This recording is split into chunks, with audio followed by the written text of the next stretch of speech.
Vipers Voices from the Dubai International Stadium, and it's a first defeat of the tournament for the Desert Vipers in 2025. A defeat by 6 wickets with just over 2 overs to spare against the Dubai Capitals.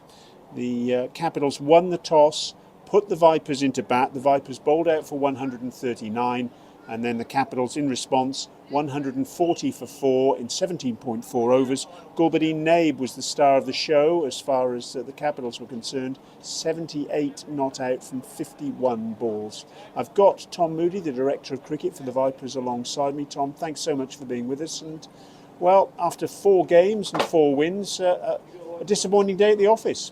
Yeah, it certainly was. We've had such a good start to the tournament. We just felt that, we didn't quite turn up today. We didn't bring our best game, but that happens. You're not always going to nail it in every single game in a tournament where you've got such stiff opposition throughout. The teams that are playing in it. So, yeah, it's certainly something for us to reflect on and certainly make steps towards improvement. Tom, was the toss significant? It was a used surface, and the Dubai Capitals spinners bowled very, very effectively on the surface, because at one stage the Vipers 73 for 1, and they lost their way after that in the face of that spin bowling.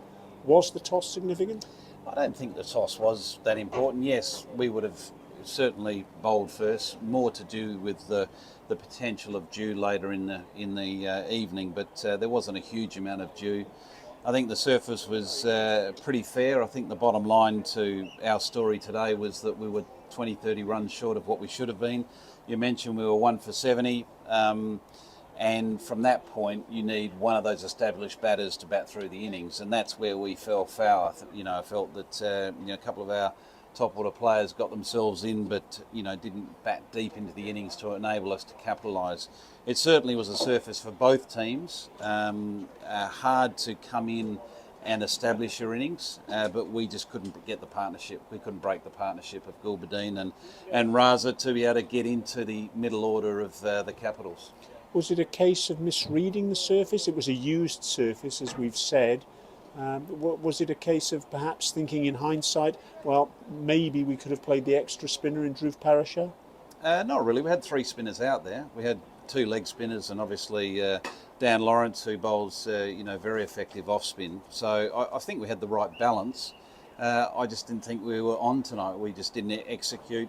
There was a number of errors in the field, which is unlike us so far in this tournament. There was some there's some pretty soft dismissals I felt out there where, players needed to recognise that, the conditions were hard to, get yourself in. But once you're in, it was one of those surfaces that you could capitalise. But, there's plenty of things that collectively we can reflect and individually we can reflect on, because we know down deep that we didn't play our best cricket here today. But as I said, that's the nature of, playing tournament cricket. There's no point getting too wrapped up in one defeat when you've had such a good start. It's more important we reflect on our first 4 games than this game here that's just passed.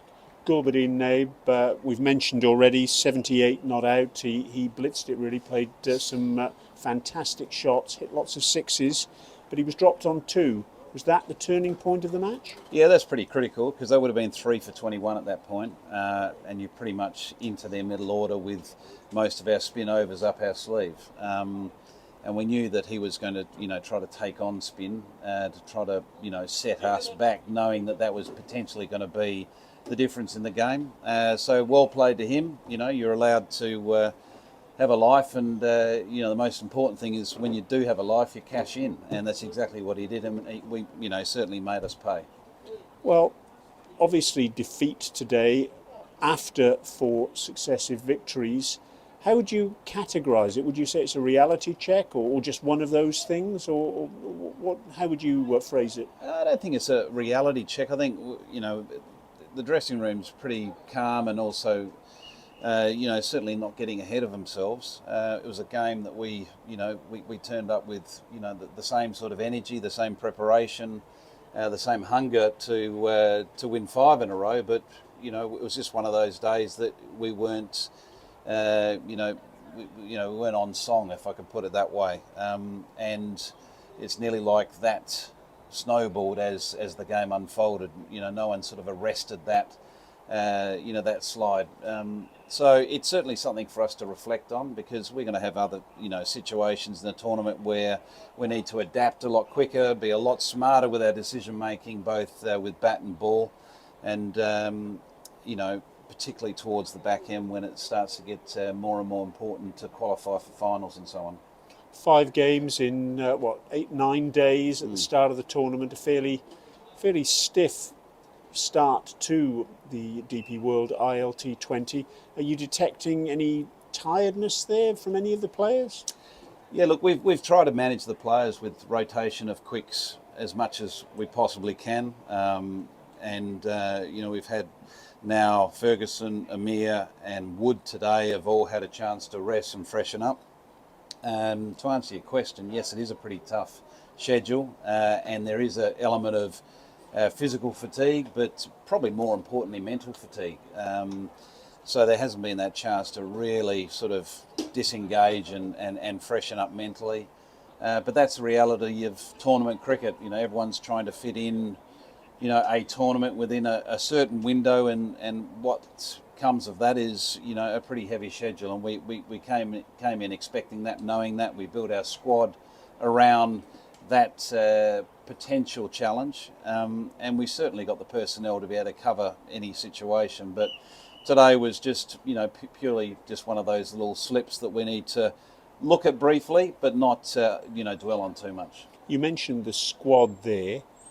Would you consider freshening things up, or would you like to give the vast majority of the players who lost today the opportunity to put the record straight in the next game? Well, I think a lot of it's going to depend on how players pull up in the morning, how they're feeling in the morning. I don't think there's any need for any panic around selection.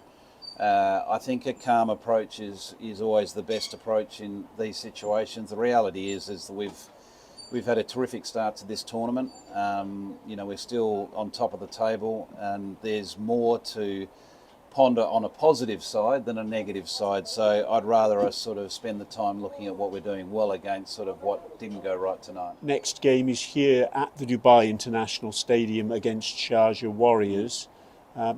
What sort of surface are you expecting here for that game? Look, I think, again, without knowing whether we're going to be on a used surface or not, I think what we've seen so far in the tournament is we're not going to get particularly high scoring games here. So, I think, one, spin's going to play a role. The bowling of, the fast bowling of changing a pace and bowling those straight lines on top of the stumps is going to be important. And from a batting perspective, the lesson learnt tonight is once you get in, cash in. Don't allow the door to be open for others to do it, because it's hard to walk in the middle of an innings or the back end of the innings to be able to sort of keep that momentum. So it's just taking that responsibility. Tom Moody, thank you very much indeed for joining us on a sobering evening for the Desert Vipers. But as Tom mentioned, the side still comfortably top of the log. 5 games, 4 wins so far, and comfortably the most impressive team in the tournament up to this point. A defeat, though, by 6 wickets at the hands of the Dubai Capitals. The next game, well, they come thick and fast, just a couple of days' time against the Sharjah Warriors here at the Dubai International Stadium. And as ever, Vipers Voices will be here with all the reaction after that match. So please join us then.